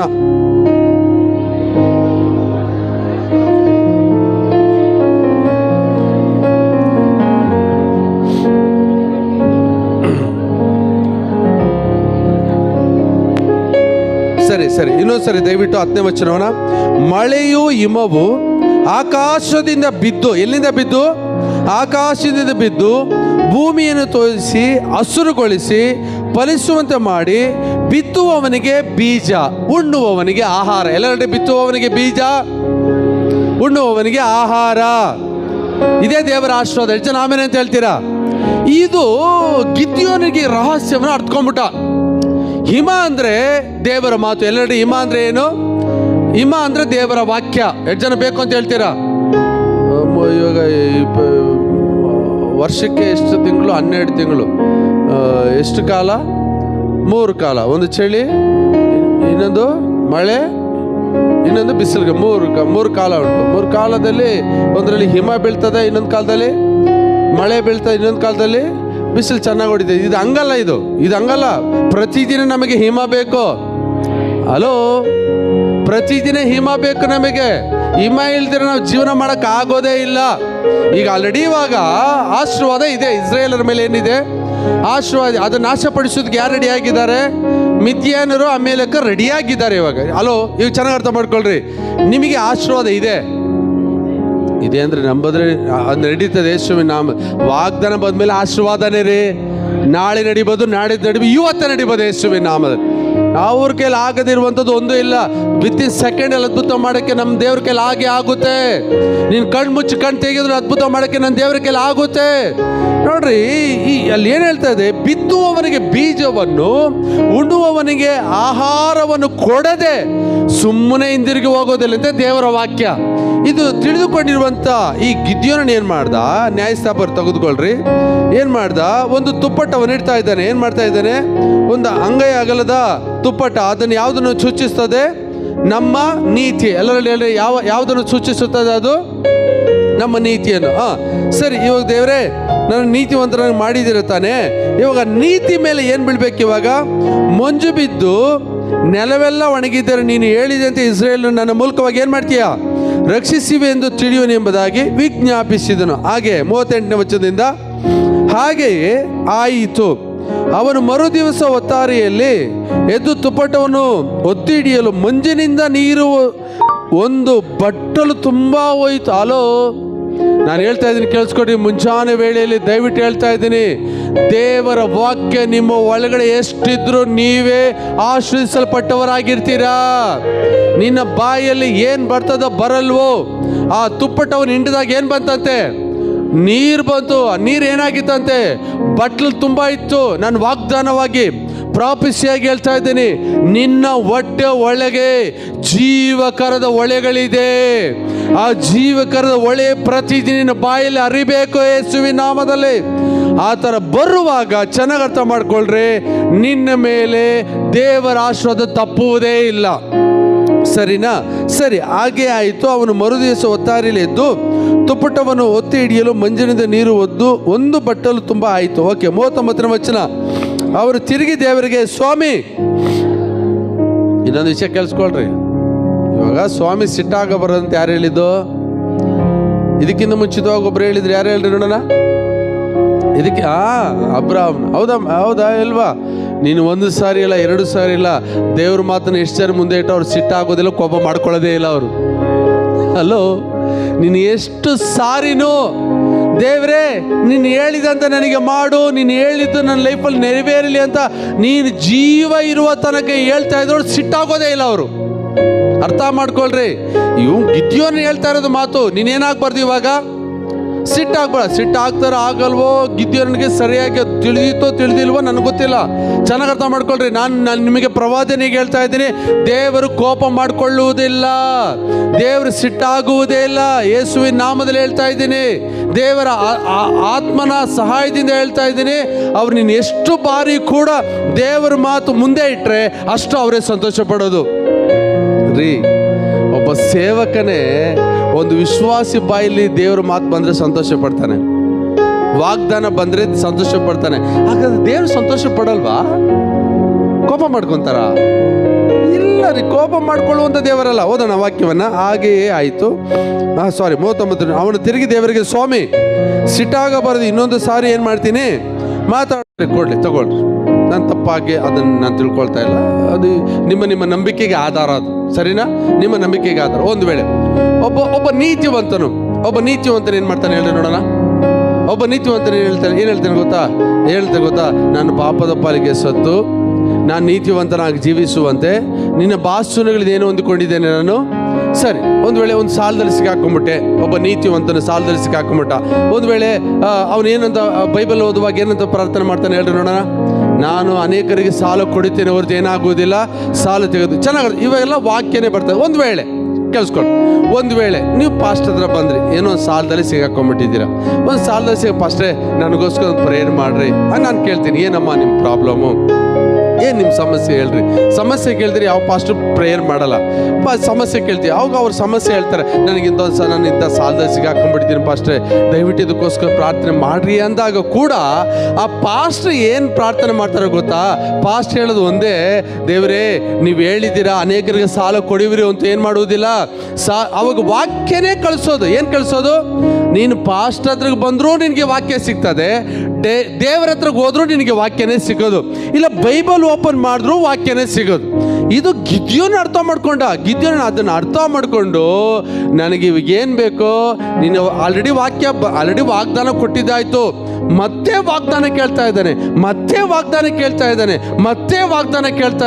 ನೀನು ವಾಗ್ದಾನದ ಮೇಲೆ ವಾಗ್ದಾನ ಕೇಳುವುದಾದ್ರೆ ನಿನ್ನಂಥ ಭಾಗ್ಯವಂತರು ಯಾರೂ ಇಲ್ಲ, ನಿನ್ನಂಥ ಆಶೀರ್ವದಿಸಲ್ಪಟ್ಟವರು ಯಾರೂ ಇಲ್ಲ. ದಯವಿಟ್ಟು ತಿಳ್ಕೊಳ್ರಿ, ನೀವು ಏನು ದೇವ್ರನ್ನ ನೋಡಿ ಕೇಳ್ತಿರೋ ಕೇಳಲ್ವೋ, ಹೆಚ್ಚಾಗಿ ದೇವ್ರ ವಾಕ್ಯಗಳನ್ನ ಕೇಳಿ ನೋಡ್ರಿ. ವಾಕ್ಯದ ಮೂಲಕವಾಗಿ ಒಂದು ದೊಡ್ಡ ಸುರಿಮಳೆ ನಿನ್ನ ಮೇಲೆ ಇಳಿದು ಬರುತ್ತೆ, ನಿನ್ನ ಕುಟುಂಬದ ಮೇಲೆ ಇಳಿದು ಬರುತ್ತೆ, ನಿನ್ನ ಕೆಲಸದ ಮೇಲೆ ಇಳಿದು ಬರುತ್ತೆ, ನಿನ್ನ ಪ್ರಯಾಣದ ಮೇಲೆ ಇಳಿದು ಬರುತ್ತೆ ಯೇಸುವಿನ ನಾಮದಲ್ಲಿ. ಯಾಕಂದ್ರೆ ವಾಕ್ಯಕ್ಕಿರುವಂಥ ಶಕ್ತಿ ಪ್ರಾರ್ಥನೆಗಿಂತಲೂ ದೊಡ್ಡ ಶಕ್ತಿ ಇದು. ಹಾಲೆಲೂಯಾ. ಎಷ್ಟು ಜನಕ್ಕೆ ಅರ್ಥ ಆಗ್ತಾ ಇದೆ ನಾನು ಹೇಳಿದ ಇವಾಗ? ಸರಿ, ಇನ್ನೊಂದು ಉದಾಹರಣೆಯಾಗಿ ಹೇಳ್ತೀನಿ. ಸರಿ, ನೀನು ಸತ್ಯವೇದರು ದೇವ್ರು ಏನು ಕೊಡ್ತಾರೆ? ವಾಕ್ಯ ಕೊಡ್ತಾರೆ. ಪಾಸ್ಟರ್ ಹತ್ರ ಬಂದು ಪ್ರಾರ್ಥನೆ ಮಾಡಿಸ್ಕೊಂಡು ಏನು ಕೊಡ್ತಾರೆ? ನಿನಗೆ ವಾಕ್ಯ ಕೊಡ್ತಾರೆ. ಸರಿ, ಗಮನಿಸಿ. ಇವಾಗ ದೇವರು ಮಾತು ಕೊಟ್ಟ ಮೇಲೆ ನೆರವೇರಿಸಲ್ವಾ ಅನ್ನೋದು ಇಂಪಾರ್ಟೆಂಟ್. ಇವಾಗ ಗಿದ್ಯೋನನಿಗೆ ದೇವ್ರು ಮಾತು ಕೊಟ್ರು. ಏನಂತ ಮಾತು ಕೊಟ್ರು? ನಾನು ನಿನ್ನ ಸಂಗಡ ಇದ್ದು ಅಮೇಲೇಕ್ಯರನ್ನು ಮಿದ್ಯಾನನು ಒಬ್ಬ ಮನುಷ್ಯನಂತ ಏನು ಮಾಡ್ಬಿಡ್ತೀನಿ ನೀನು. ಸರಿ, ಅದನ್ನ ಇಟ್ಕೊಂಡು ಹೋಗ್ಬೋದಾಗಿತ್ತಲ್ಲ, ಮತ್ತೆ ಯಾಕೆ ಬರ್ತಾ ಇದ್ದಾನೆ? ನಾನು ಹೇಳ್ತೀನಿ ಕೇಳಿಸ್ಕೊಳ್ರಿ. ನೀನು ಮತ್ತೆ ಮತ್ತೆ ಮತ್ತೆ ಮತ್ತೆ ವಾಗ್ದಾನ ತಗೊಳ್ಳೋದು ಒಳ್ಳೇದು. ಇವಾಗ ದೇವ್ರ ಹತ್ರ ಸರಿ ದೇವ್ರು ಹೇಳಿದ್ದು ಮಾಡ್ತಾರಾ ಒಂದು ಪ್ರಶ್ನೆ. ಯಾರಿಗೆ? ಗಿದ್ಯೋನನಿಗೆ ಒಂದು ಪ್ರಶ್ನೆ. ಆಲ್ರೆಡಿ ವಾಗ್ದಾನ ಹೊಂದ್ಕೊಂಡ್ಬಿಟ್ಟ, ಆದರೂ ಕೂಡ ಈ ವಾಗ್ದಾನ ಬಿಟ್ಟು ಎಡಕ್ಕಾಗಲಿ ಬಲಕ್ಕಾಗಲಿ ತಿರುಗಿ ನೋಡ್ತಾ ಇಲ್ಲ. ಮತ್ತೆ ಯಾವ್ದ್ರ ಮೇಲೆ ಹೋಗ್ತಾ ಇದ್ದಾನೆ? ವಾಗ್ದಾನದ ಮೇಲೆ ಹೋಗ್ತಾ ಇದ್ದಾನೆ. ಸರಿ, ಕೇಳಿಸ್ಕೊಳ್ರಿ. ದೇವರು ಮಾತು ಕೊಟ್ಟ ಮೇಲೆ ಅದನ್ನ ನೆರವೇರಿಸಲ್ವಾ? ಗಿದ್ಯೋನನಿಗೆ ಗೊತ್ತಿತ್ತು ದೇವರು ಮಾತು ಕೊಟ್ಟ ಮೇಲೆ 100% ನೆರವೇರಿಸಕ್ಕೆ ಅವರು ಸರ್ವಶಕ್ತನಾದ ದೇವರು ಎಂಬುದಾಗಿ. ಪ್ರೀತಿಯುಳ್ಳ ದೇವ ಜನರೇ, ನಾವು ಅವರನ್ನ ಆರಾಧನೆ ಮಾಡ್ತಾ ಇದ್ದೀವಿ, ನಾವು ಅವರನ್ನು ಸ್ತುತಿ ಮಾಡ್ತಾ ಇದ್ದೀವಿ. ನಾವು ಅವರನ್ನ ಆರಾಧನೆ ಮಾಡುವ ಕಾರಣ, ನಾವು ಅವರನ್ನು ಸ್ತುತಿ ಮಾಡುವ ಕಾರಣ ನನಗೂ ನಿಮಗೂ ಒಂದು ನಿಶ್ಚಯ ಇರಬೇಕು. ದೇವರು ಮಾತು ಕೊಟ್ಟ ಮೇಲೆ ನನ್ನ ಜೀವಿತದಲ್ಲಿ ನೆರವೇರುತ್ತದೆ. ಅದು ನೆರವೇರದೆ ಒಂದು ವೇಳೆ ತಡ ಆಗಿರ್ಬೋದು, ಇಲ್ಲ ಲೇಟ್ ಆಗಿರ್ಬೋದು, ಆದರೆ 100% ದೇವರು ನೆರವೇರಿಸಲು ಸರ್ವಶಕ್ತನಾದ ದೇವರು ಎಂಬುದಾಗಿ ನೀನು ನಂಬಿದರೆ ದೇವರ ಮಹಿಮೆಯನ್ನು ಕಾಣ್ತೀಯ. ಹಾಲೆಲೂಯಾ. ಒಂದು ಉದಾಹರಣೆಗೆ ಹೇಳ್ತೀನಿ ನಿಮಗೆ. ಇವಾಗ ಜಾನ್ ಇದ್ದಾನೆ, ಜಾನ್ ಅವ್ರ ಅಪ್ಪ ಇದ್ದಾರೆ, ಮೇಷಕ್ ಬ್ರದರು, ನಾನಿದ್ದೀನಿ, 3 ಜನ ಇದ್ದೀವಿ. ಅವರಪ್ಪ ನನಗೆ ಒಂದು ಮಾತು ಹೇಳ್ತಾರೆ, ಜಾನ್ ತುಂಬ ಅಳ್ತಾ ಇದ್ದಾನೆ. ಜಾನ್ ಏನು ಮಾಡ್ತಾ ಇದ್ದೀನಿ ಇವಾಗ? ತುಂಬ ಅಳ್ತಾ ಇದ್ದಾನೆ. ನಾನು ಕೇಳ್ತೀನಿ, ಮೇಷಕ್ನ ಯಾಕಪ್ಪ ಅಳ್ತಾ ಇದ್ದಾನೆ? ಅವನು ಸೈಕಲ್ ಬೇಕಂತೆ, ಅದಕ್ಕೋಸ್ಕರ ಜಾನ್ ಏನು ಮಾಡ್ತಾ ಇದ್ದಾನೆ? ತುಂಬ ಅಳ್ತಾ ಇದ್ದಾನೆ ಅಂತ ಅವರಪ್ಪ ನನ್ನ ಹತ್ರ ಹೇಳ್ತಾರೆ. ಅವಾಗ ನಾನು ಸಮಾಧಾನ ಪಡಿಸುವುದಕ್ಕೋಸ್ಕರ, ಸಮಾಧಾನ ಪಡಿಸುವುದಕ್ಕೋಸ್ಕರ ಅಪ್ಪ ಅವನಿಗೊಂದು ಮಾತು ಹೇಳು, ಅಳ್ಬೇಡ, ನಿಮ್ಮ ಮಾವ ನಿನಗೊಂದು ಸೈಕಲ್ ಕೊಡಿಸ್ತಾರಂತೆ. ಏನಕ್ಕೋಸ್ಕರ? ನಾನು ಏನಕ್ಕೋಸ್ಕರ ಹೇಳ್ದೆ? ಕೊಡ್ಸೋಕ್ಕೋಸ್ಕರ ಹೇಳ್ದೆ, ಸಮಾಧಾನ ಪಡಿಸೋದಕ್ಕೆ. ಸಮಾಧಾನ ಪಡಿಸೋಕೆ ಮಾತ್ರನೇ ಹೇಳಿದ್ದು, ಕೊಡ್ಸೋಕ್ಕಲ್ಲ. ಚೆನ್ನಾಗಿ ತಿಳ್ಕೊಳ್ರಿ. ನಾನು ಮೇಷಕ ಅದನ್ನೇ ಹೇಳ್ತಾ ಇದ್ದೀನಿ. ಅವನು ಸಮಾಧಾನಕ್ಕೋಸ್ಕರ ಹೇಳು, ಕ್ರಿಯೆಗೋಸ್ಕರ ಅಲ್ಲ, ಸಮಾಧಾನಕ್ಕೋಸ್ಕರ ಹೇಳು. ನಿಮ್ಮ ಮಾವ ನಿನ್ಗೊಂದು ಸೈಕಲ್ ಕೊಡ್ಸ್ತಾರಂತ ಅಳ್ಬೇಡ ಅಂತ. ಅವನೇನು ಮಾಡ್ದ? ಅಳ್ದಿರ ಸುಮ್ಮನೆ ಆಗ್ಬಿಟ್ಟು ಇವಾಗ ಅವನೊಂದು ಮಾತು ತಗೊಂಡ್ಬಿಟ್ಟಿದ್ದಾನೆ. ಏನಂತ ತಗೊಂಡಿದ್ದಾನೆ? ನಮ್ಮ ಮಾವ ಏನು ಮಾಡ್ತಾರೆ ಇವಾಗ? ನಾನು ಮೇಷಕ ಹತ್ರ ಹೇಳಿರೋದೇನು? ಸಮಾಧಾನ ಪಡಿಸೋಕೆ ಮಾತ್ರನೇ ಹೇಳಿರೋದು. ಸರಿ, ಅದನ್ನ ಅವನು ಸೀರಿಯಸ್ ತಗೋಬಿಟ್ಟ. ನಮ್ಮ ಮಾವ ಏನು ಮಾಡ್ತಾರೆ ಇವಾಗ? ಸೈಕಲ್ ತಗೊಂಡು ಒಂದು ದಿನ ಬಂತು. ಒಂದು ದಿನ ಆಯಿತು, 2 ದಿನ ಆಯಿತು, 1 ತಿಂಗಳಾಯಿತು, 2 ತಿಂಗಳಾಯಿತು, ಸರಿ 3ನೇ ತಿಂಗಳಾಯಿತು. ಒಂದು ದಿನ ಡೆಕತ್ಲನ್ಗೆ ಎಲ್ಲ ಹೋದ್ರಿ. ಅವ್ರ ಅಪ್ಪನೂ ಇದ್ದಾರೆ, ಅವನು ಇದ್ದಾರೆ, ಇನ್ನೂ ನನ್ನ ಜೊತೆಲಿ ಸುಮಾರು ಜನ ಇದ್ದಾರೆ, ಘನ ವ್ಯಕ್ತಿಗಳಿದ್ದಾರೆ. ಯಾರು?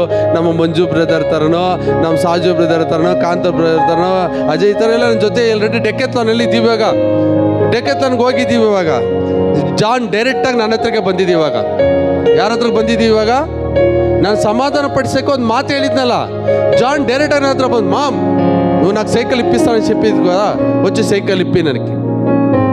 ಅವ್ರ ಅಪ್ಪನ ಹತ್ರಕ್ಕೆ ಹೋಗ್ಲಿಲ್ಲ, ಅವ್ರ ಅಪ್ಪನ ಹತ್ರ ಅಳ್ತಾ ಇದ್ದ. ನಾನು ಹೇಳಿದ ಮಾತನ್ನು ನಂಬಿ ಅವನೇನು ಮಾಡ್ದೆ? ಇವಾಗ ನನ್ನ ಹತ್ರಕ್ಕೆ ಬಂದ. ನಾನು ಸುತ್ತು ನೋಡ್ತೀನಿ, ಎಲ್ಲ ಒಂದು 10 ಜನ ದೊಡ್ಡವರೇ ಇದ್ದಾರೆ. ಇವಾಗ ಅವನು ಕೇಳ್ಬಿಟ್ಟ, ನಾನು ಕೊಡಿಸ್ಲಿಲ್ಲ ಅಂದರೆ ಪಕ್ಕದಲ್ಲಿ ಅನ್ಕೊಂತೀರಿ, ಕೊಡಿಸ್ಲೇಬೇಕು. ಇವಾಗ ಏನು ಮಾಡ್ಬೇಕು ಹೇಳ್ರಿ? ಇವಾಗ ಕೊಡಿಸ್ಲೇಬೇಕು, ಪಕ್ಕದಲ್ಲಿರೋರೆಲ್ಲ ಇದ್ದಾರೆ. ಅರೆ ಇವ್ರು ನೋಡ್ತಾ ಇದ್ದಾರೆ, ಪಾಸ್ಟ್ ಮಾತು ಕೊಟ್ಮೇಲೆ ತಪ್ಪೋಗ್ಬಿಡೋಂಗೆ ಅವ್ರು ಇವರು. ಆ ಮಾತ್ಕಾದ್ರೂ ಕೊಡಿಸುವಂಥ ಪರಿಸ್ಥಿತಿ ಬಂದ್ಬಿಡ್ತೀವಿ. ಇವಾಗ చాను ఊరికే ఉంటామా ఏం ఊరికండేది చెప్పిండేదా మా ఎప్పుడు నువ్వు చెప్పింటి ತಾನೆ మా ఎప్పుడే చెప్పింది నువ్వు ఇప్పిస్తామని ఇప్పి ಅಂತ ಹಿಡ್ಕೊಂಡ್ಬಿಟ್ರೆ ನಾನು ಏನ್ರಿ ಮಾಡೋದು ಅವಾಗ ಸರ್ ಕೊಡ್ಸೋದಕ್ಕೂ ನನ್ನ ಕೈಲಿ ಆಗುತ್ತೆ ಅವಾಗ ಏನು ಮಾಡ್ಬೇಕು ನಾನು ಇವಾಗ ಒಬ್ಬ ಮನುಷ್ಯ ಮಾತು ಕೊಟ್ರೆ ತಪ್ಪೋದಿಲ್ಲ ಅಂದ್ರೆ ಅರೆ ಆತನ ಆಕಾಶವನ್ನು ಭೂಮಿಯನ್ನು ಉಂಟು ಮಾಡಿ ನಿನಗೋಸ್ಕರ ನನಗೋಸ್ಕರ ತನ್ನ ಪ್ರಾಣವನ್ನು ಕೊಟ್ಟು ನಿನ್ನಲ್ಲಿ ನನ್ನಲ್ಲಿ ಆತನ ಜೀವ ಶ್ವಾಸವನ್ನು ಊದಿ ಆತನ ರಕ್ಷಿಸಿದ ಯೇಸು ನಮ್ಮನ್ನು ಕೈ ಬಿಟ್ಬಿಡ್ತಾರ ಮಾತು ಕೊಟ್ಟವನು ಆತನ ಸತ್ಯವುಳ್ಳ ಜೀವ ದೇವರಾಗಿದ್ದಾರೆ ಹಾಲೆಲೂಯಾ ಮನುಷ್ಯ ಮಾತು ಕೊಟ್ರೆ ತಪ್ಪಿದ್ರು ತಪ್ಪಲಿಲ್ಲ ಅಂದ್ರೂ ಕೇಳಿಸ್ಕೊಳ್ರಿ ದೇವ್ರ ಮಾತು ಕೊಟ್ಟ ಮೇಲೆ ತಪ್ಪೋದೇ ಇಲ್ಲ ರೀ ಮನುಷ್ಯನೇ ಯೋಚನೆ ಮಾಡ್ತಾನೆ ನನ್ನ ಮಾತು ಕೊಟ್ಬಿಟ್ಟೆ ಪಕ್ಕದಲ್ಲಿ ಊರವ್ರೆ ಅವ್ರವ್ರೆ ಏನು ಮಾಡೋದು ಇವಾಗ ಇವ್ರು ಬೇರೆ ಬಂದು ನನ್ನ ಟಾರ್ಚರ್ ಮಾಡ್ತಾ ಇದ್ದಾನೆ ಹಿಂಗ ಮಾಡಿ ಹಂಗೆ ಮಾಡಿ ನಾಳೆ ಎಂತ ಸುಡ అకౌంట్లో కాసులు అకౌంట్లో తక్కువ ఉంది కాసులు ఇప్పుడు సైకిల్ అందరూ ముందర అడిగేసినాడు అన్నాడు ఇప్పుడు నేను ఇప్పియాల ఏం చేసేది విధి లేదు ಆದರೆ ದೇವರಂತವರಲ್ಲ ರೀ ಅವರು ಮಾತು ಕೊಟ್ಟ ಮೇಲೆ ಮಾತು ತಪ್ಪದೆ ನಡೆಸುವಂಥದ್ದು ಹಾಡಿದ್ದೇನೆ ಸುಳ್ಳನ್ನು ಹೇಳಲು ಆತ ಮನುಷ್ಯನಲ್ಲವು ಸುಳ್ಳನ್ನು ಹೇಳಲು ಆತ ಮನುಷ್ಯನಲ್ಲವು ಮಾತು ಕೊಟ್ಟವ ಘನವಂತ ಒಳ್ಳೆಯದನ್ನೇ ಮಾಡುವವ ವಂಚಿಸಪಡಲಾರೆವು ಹೇಳ್ತೀರಾ ಮಾತು ಕೊಟ್ಟವ ಘನವಂತ ಒಳ್ಳೆಯದನ್ನೇ ಮಾಡುವವ ವಂಚಿಸಪಡಲ ಇನ್ನೊಂದ್ಸರಿ ಮಾತು ಕೊಟ್ಟವ ಘನವಂತ ಒಳ್ಳೆಯದನ್ನೇ ಮಾಡುವವ ವಂಚಿಸಪಡಲಾರೆವು ನಾವು ವಂಚಿಸಲ್ಪಡ್ತೀವ ಗಿದ್ಯೋನಿಗೆ ಗೊತ್ತು ನನ್ನ ದೇವ್ರು ನನಗೆ ಮಾತು ಕೊಟ್ಟಿದ್ದಾರೆ ನನ್ನ ದೇವ್ರು ನನಗೆ ವಾಗ್ದಾನ ಮಾಡಿದ್ದಾರೆ ವಾಗ್ದಾನ ಮಾಡಿರೋ ಬಳಿಗೆ ನಾನು ಹೋಗೋದು ಇವಾಗ ಇನ್ನೊಬ್ರ ಹತ್ರಕ್ಕೆ ಹೋಗಲ್ಲ ಹಲೋ ಇವಾಗ ಜಾನ್ ಡೈರೆಕ್ಟಾಗಿ ಅವ್ರ ಅಪ್ಪನ ಹತ್ರಕ್ಕೆ ಹೋಗ್ಲಿಲ್ಲ ಅವ್ರ ಅಮ್ಮನ ಹತ್ರಕ್ಕೆ ಹೋಗ್ಲಿಲ್ಲ ಯಾರು ಮಾತು ಕೊಟ್ಟಿದ್ದು ನಾನು ಕೊಟ್ಟೆ ಅವಾಗ ಯಾರ ಹತ್ರಕ್ಕೆ ಬರ್ತಾ ಇದ್ದೇನೆ ಇವಾಗ ಅದೇ ಥರ ಚೆನ್ನಾಗಿ ತಿಳ್ಕೊಳ್ರಿ ವಾಗ್ದಾನ ಕೊಟ್ಟಿರುವ ಆತರ ಮುಂದೆ ನಿನ್ನ ವಾಗ್ದಾನ ತೆಗೆದುಕೊಂಡು ಹೋಗಿ ತೋರಿಸ್ರಿ ವಾಗ್ದಾನ ಲೈಫಲ್ಲಿ ನಿಶ್ಚಯವಾಗಿ ನೆರವೇರ್ತದೆ ನಾಶಪಡಿಸೋರು ಒಂದು ಕಡೆ ಇರ್ಬೋದು ನಿನ್ನ ಇಳಿದ ಹಾಗೆ ಮಾಡೋಕೆ ಒಂದು ಕಡೆ ಇರ್ಬೋದು ಆದರೆ ನಿನ್ನನ್ನು ಉದ್ಧಾರ ಮಾಡುವತ್ತನ್ನು ಎಲ್ಲೂ ಇಲ್ಲ ನಿನ್ನ ಜೊತೆಲೇ ಇದ್ದಾರೆ ಎಷ್ಟು ಜನಕ್ಕೆ ಅರ್ಥ ಆಗ್ತಾ ಇದೆ ಸುಮ್ಮನೆ ಪ್ರಾರ್ಥನೆ ಮಾಡಿ ಸುಮ್ಮನೆ ಆಗ್ಬಾರ್ದು ನಾವು ದೇವರೇ ನನ್ನ ಆಶೀರ್ವದಿಸಿ ನನ್ನ ಕಾಪಾಡ್ಬೇಕು ಸುಮ್ಮನೆ ಆಗ್ಬಿಟ್ಟು ನೋಡಿ ಗಿದ್ಯೋನು ಸುಮ್ಮನೆ ಆಗಲಿಲ್ಲ ಸ್ಟಾರ್ಟ್ ಮಾಡ್ಕೊಂಡ ಹೋದ್ರೆ ಇನ್ನೂ ಹಾಗೆ ಮುಂದೆ ಹೋದನ ಹಾಂ ಎರಡನೇದಾಗಿ ಏನಾಯಿತು ಮಳೆ ಬಂತು ಸರಿನಾ ಆ ರಾತ್ರಿ ದೇವರ ಹಾಗೆಯೇ ಮಾಡಿದನು 40ನೇ ವಚನ ರೀ. ಆ ರಾತ್ರಿ ದೇವರು ಹಾಗೆಯೇ ಮಾಡಿದರು. ತುಪ್ಪಟು ಮಾತ್ರ ಒಣಗಿತ್ತು, ನೆಲದ ಮೇಲೆಲ್ಲ. ಹಲೋ, ನೀನು ದಯವಿಟ್ಟು ಹೇಳ್ತಾ ಇದ್ದೀನಿ, ದೇವ್ರ ಮಾತನ್ನು ದೇವ್ರ ಮುಂದೆ ತಗೊಂಡೋದ್ರೆ ನಿನ್ನ ಲೈಫಲ್ಲಿ ನಿಶ್ಚಯವಾಗಿ ನೆರವೇರ್ತದೆ. ಯೇಸುವಿನ ನಾಮದಲ್ಲಿ ಹೇಳ್ತಾರೆ. ಒಂದು ವಾಕ್ಯ ಹೋದ್ರಿ, ಯೋಹಾನ ಬರೆದ ಸುವಾರ್ತೆ 8ನೇ ಅಧ್ಯಾಯ 31ನೇ ವಚನ 32ನೇ ವಚನ. ಯೋಹಾನ ಬರೆದ ಸುವಾರ್ತೆ ಕೆಲವು ವಾಕ್ಯಗಳು ಓದಿ ನಾವು ಪ್ರಾರ್ಥನೆ ಮಾಡಿಕೊಳ್ಳೋಣ. ಆದರೆ ಮುಂದಿನ ವಾರ ಇದೇ ವಾಕ್ಯವನ್ನು ಕಂಟಿನ್ಯೂ ಮಾಡೋಣ. ಇಲ್ಲಾಂದರೆ ದೇವ್ರು ನಾನು ಕೇಳ್ತೀನಿ, ಒಂದು ವೇಳೆ ಇನ್ನು ಮುಂಚೆ ದೇವ್ರು ಯಾವುದನ್ನು ಕೊಡ್ತಾರೋ ಅದನ್ನೇ ಕಂಟಿನ್ಯೂ ಮಾಡೋಣ. ಎಷ್ಟು ಜನ ಎಸ್ ಅಂತ ಹೇಳ್ತೀರಾ?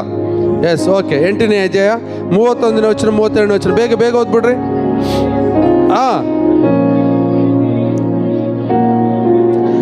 ಆಗ ಯೇಸು ತನ್ನನ್ನು ನಂಬಿದ ಯೆಹೂದ್ಯರಿಗೆ, ಕೇಳಿಸ್ಕೊಳ್ರಿ, ಅಲ್ಲ ಇಲ್ಲಿ ಒಂದು ನಿಮಿಷ, ಇವಾಗೆಲ್ಲ ಯಾರು ನಂಬಿ ಬಂದಿದ್ದೀರಿ ಇವಾಗ? ಅರೆ ಒಂದ್ಸರಿ ಜೋರಾಗಿ ಹೇಳ್ರಿ ಯೇಸುವನ್ನ. ಯಾರೊಬ್ರು ಹೇಳಿದ್ರು ವಾಕ್ಯವನ್ನ, ಹಂಗೆ ಹೇಳ್ರಿ, ನಾನು ವಾಕ್ಯವನ್ನ. ಎಲ್ಲರೂ ಹೇಳ್ರಿ ವಾಕ್ಯವನ್ನ. ಇನ್ನೂ ಕ್ಲಿಯರಾಗಿ ಹೇಳ್ಬೇಕು, ವಾಗ್ದಾನವನ್ನ. ಓದೋಣ ವಾಕ್ಯವನ್ನು. ಆಗ ಯೇಸು ನಾನು ನಂಬಿದ ಯೆಹೂದ್ಯರಿಗೆ, ನೀವು ನನ್ನ ವಾಕ್ಯದಲ್ಲಿ ನೆಲೆಗೊಂಡಿರುವುದಾದರೆ ನಿಜವಾಗಿ ಸತ್ಯವಾಗಿ ನೀವು ನನ್ನ ಏನಾಗಿರ್ತೀರಂತೆ? ಶಿಷ್ಯರಾಗಿದ್ದು ಸತ್ಯವನ್ನು ತಿಳಿದುಕೊಳ್ತೀರಾ.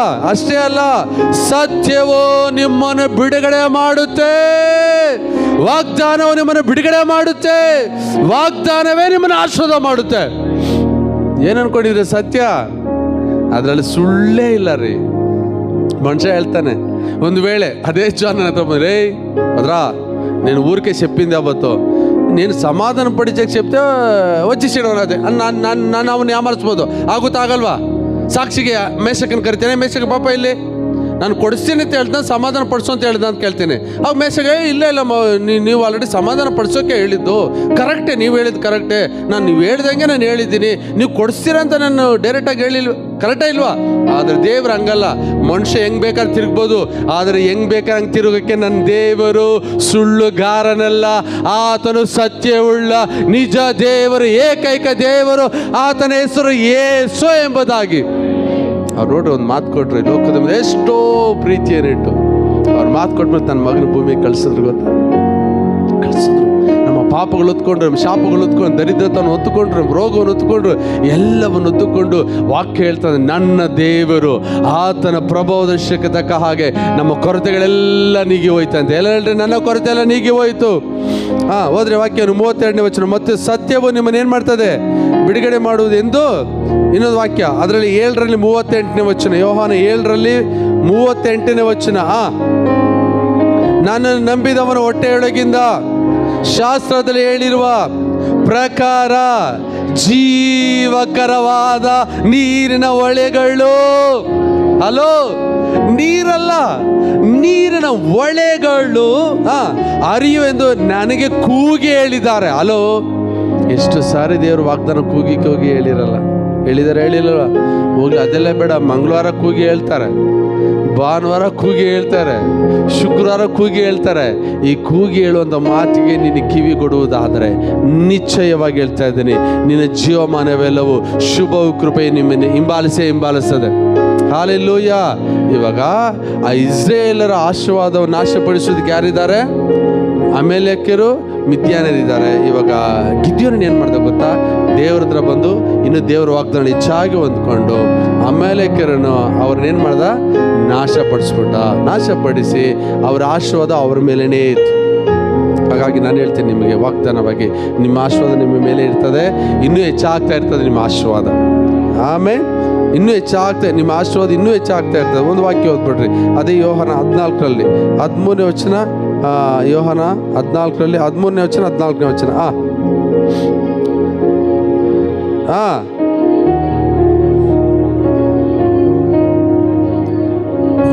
ಒಂದು ನಿಮಿಷ ದಯವಿಟ್ಟು ಎಲ್ಲರೂ ಸೇರಿ ಓದಬೇಕು. ನಾನು ಅಲ್ಲೇ ಇದ್ದೀನಿ ತಾನೆ. ಯೋಹಾನ ಬರೆದ ಸುವಾರ್ತೆ 14ರಲ್ಲಿ 13ನೇ ವಚನ 14. ಎಲ್ಲರೂ ಜೋರಾಗಿ ಹೋದ್ರಿ ನೋಡಿ. ನೀವೇ ಒಂದು ಸರಿ ನೋಡೋಣ. ಸೂಪರ್. ಹೌದು.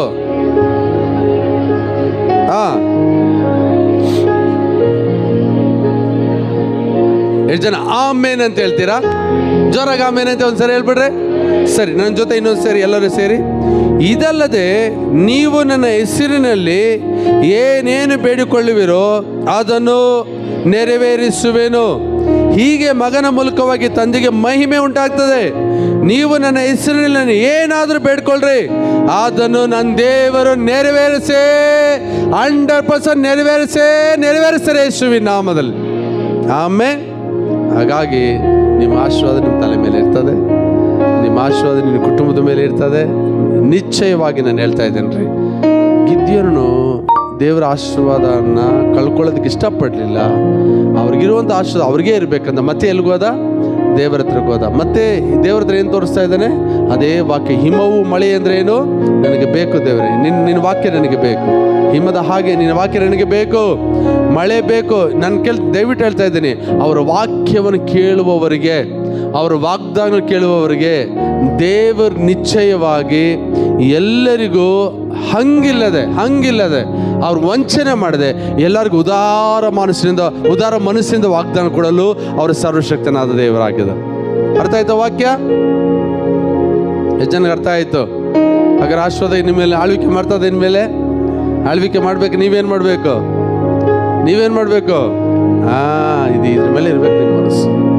ಇದ್ರ ಮೇಲೆ ಇರ್ಬೇಕು ನಿಮ್ಮ ಮನಸ್ಸು. ಆ ಗಿದ್ಯೋನನ ಹಾಗೆ ಇದ್ರ ಮೇಲೆ ನಿಮ್ಮ ಮನಸ್ಸಿರೋದಾದರೆ ನಿಶ್ಚಯವಾಗಿ ಹೇಳ್ತೀನಿ, ನಿಮ್ಮ ಆಶೀರ್ವಾದ ಮಾತ್ರ ಅಲ್ಲ, ಇತರರ ಆಶೀರ್ವಾದವನ್ನು ಕೂಡ ನಾಶಪಡಿಸದೆ ನೀವು ಪ್ರಾರ್ಥನೆ ಮಾಡಿದ್ರೆ ನಿಮ್ಮ ಮೂಲಕವಾಗಿ ದೇವರ ಅದ್ಭುತ ಮಾಡ್ತಾರೆ. ಪ್ರಾರ್ಥನೆ ಮಾಡಿಕೊಳ್ಳೋಣ. ನಮ್ಮನ್ನು ಹೆಚ್ಚಾಗಧಿಕವಾಗಿ ಪ್ರೀತಿ ಮಾಡುತ್ತಾ ಪರಲೋಕದಲ್ಲಿ ತಂದೆಯಾದ ದೇವರೇ, ಕರ್ತನಾದ ಯೇಸುವಿನ ನಾಮದ ನಿಮ್ಮ ಬಳಿಯಲ್ಲಿ ಬಂದಿದ್ದೇವೆ ಸ್ವಾಮಿ. ನೀವು ಒಳ್ಳೆಯವರು ಸ್ವಾಮಿ, ಯಾವಾಗಲೂ ಒಳ್ಳೆಯದನ್ನೇ ಮಾಡುವಂಥ ನಂಬಿಗಸ್ತನಾದ ದೇವರು. ಅಪ್ಪ ಯೆಹೋವನೇ, ನಿಮ್ಮ ಆಶೀರ್ವಾದವು, ನಿಮ್ಮ ಕಾಪಾಡುವಿಕೆಯು ನಮ್ಮನ್ನು, ನಮ್ಮ ಸಭೆ ಮಕ್ಕಳನ್ನು, ಈಗ ಆನ್ಲೈನ್ ಬಂದಿರುವಂಥ ಪ್ರತಿಯೊಬ್ಬರನ್ನ ಆಳ್ವಿಕೆ ಮಾಡಲು ಸಹಾಯ ಮಾಡಿದ್ದಕ್ಕಾಗಿ ಸ್ತೋತ್ರ. ತಂದೆಯಾದ ದೇವರೇ, ಆನ್ಲೈನ್ ಬಂದಿರುವಂಥ ಪ್ರತಿಯೊಬ್ಬರು ಯಾರೆಲ್ಲ ಕೊರತೆಯಲ್ಲಿದ್ದಾರೋ, ದುಃಖದಲ್ಲಿದ್ದಾರೋ, ಅಸಮಾಧಾನ ಇದ್ದಾರೋ, ಅವ್ರಿಗೆಲ್ಲರೂ ನೀವು ವಾಕ್ಯ ದೂತನ ಕಳಿಸಿಕೊಡ್ರೆ ಯೇಸಪ್ಪ. ನಿನ್ನ ವಾಕ್ಯದ ಮೂಲಕವಾಗಿ ಅವರು ಧೈರ್ಯವಾಗಿರಲಿ. ಈ ವಾಕ್ಯವು ಅವರನ್ನು ಆಶೀರ್ವದಿಸಲಿ ಯೇಸುವಿನ ನಾಮದಲ್ಲಿ. ಆರಂಭದಿಂದ ಅಂತ್ಯದವರೆಗೂ ನಮ್ಮ ಜೊತೆಗಾನಾಗಿದ್ದು ಕಾದು ಕಾಪಾಡಿದ್ದಕ್ಕಾಗಿ ಎಲ್ಲ ಸ್ತುತಿ, ಗಾನ, ಮಾನ, ಮಹಿಮೆ ನಿಮಗೆ ಸಲ್ಲಿಸುತ್ತಾ ನಮ್ಮ ಕರ್ತನುಡಿಯನಾದ ಯೇಸುವಿನ ನಾಮದಲ್ಲಿ ಪ್ರಾರ್ಥನೆ ಮಾಡಿ ಬೇಡಿ ಹೊಂದಿದ್ದೇವೆ ತಂದೆಯೇ. ಆಮೇನ್. God bless you. ಶಲೋಮ್. ನೀವು ತುಂಬ ಚೆನ್ನಾಗಿದ್ದಾರೆ. God bless you. ಬಾಯ್.